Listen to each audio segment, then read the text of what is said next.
related to your travel into the U.S., such as what food or gift items you can bring in, what documents you may need, how long visitors can stay, traveling with pets, medicine, firearms, etc., please press 1. If you want to bring a vehicle into the U.S. for your personal use or you want to export a vehicle, please press 2. If you would like, please press 1 if you are a U.S. citizen or legal permanent resident and want to import a car into the U.S. for your personal use. If you are coming to the U.S. on a temporary basis, such as for study, business, or pleasure, you can bring your personal vehicle in with you temporarily for up to 1 year, even if it does not conform to safety and emission requirements. For more information about temporary importations, please press 2. If you wish to bring your vehicle in for a longer period of time, then it must be formally imported. Please press 1 for information about how to formally import your vehicle. Buyer beware. Never purchase a used vehicle in the U.S. if the owner cannot show that it is currently registered. Vehicles may be imported temporarily into the U.S. for up to 1 year. Then they must be exported. It is illegal to sell a car that has been temporarily imported to the U.S. If your vehicle becomes undrivable, it is your responsibility to have it towed out of the U.S. or present documentation to CBP that it has been destroyed. You may not sell it for parts while you're here in the U.S. Vehicles that are brought into the U.S. on a commercial carrier or vessel require paperwork to enter them temporarily. That should be handled by your shipping company, and they should be able to provide you copies of the entry documents so you can register the vehicle for up to 1 year in the U.S. if need be.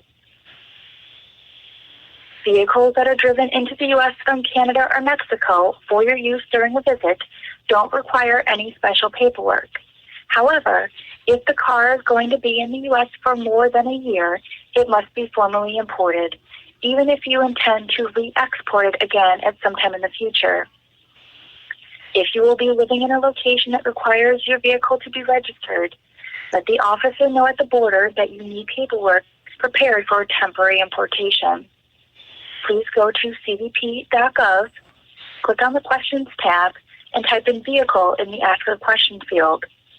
The Q&A titled Requirements for Importing a Vehicle/Vehicle Parts will have links to 2 forms you will need to provide the officer in order to have temporarily imported paperwork prepared.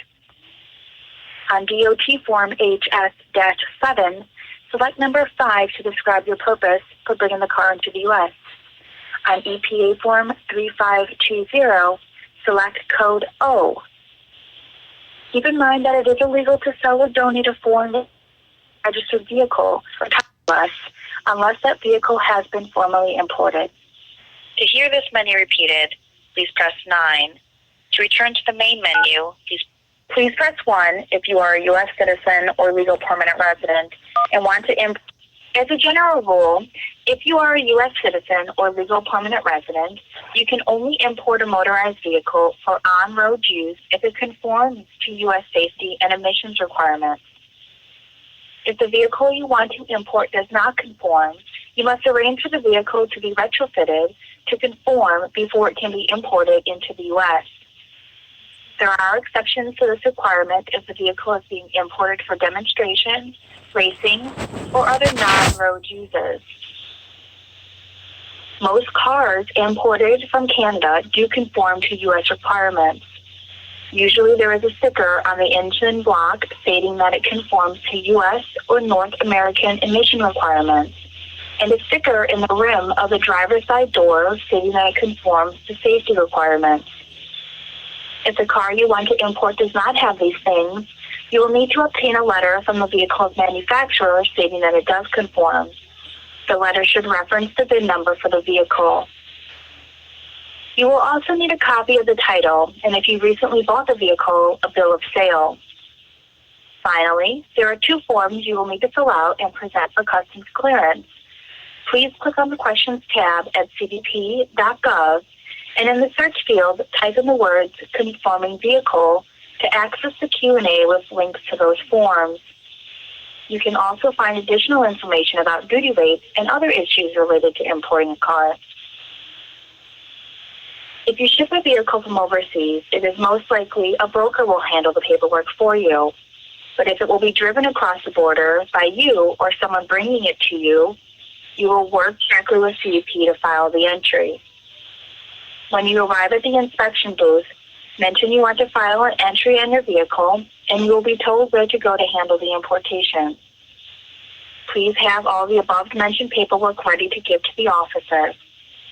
Once the vehicle is inspected and determined to be admissible, you will be given a CBP Form 7501 or similar form that you can take to the Department of Motor Vehicles to register the car where it will be garaged.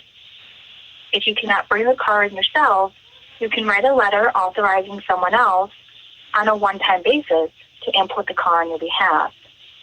The person doing this should be named in the letter, and they will need to have their ID.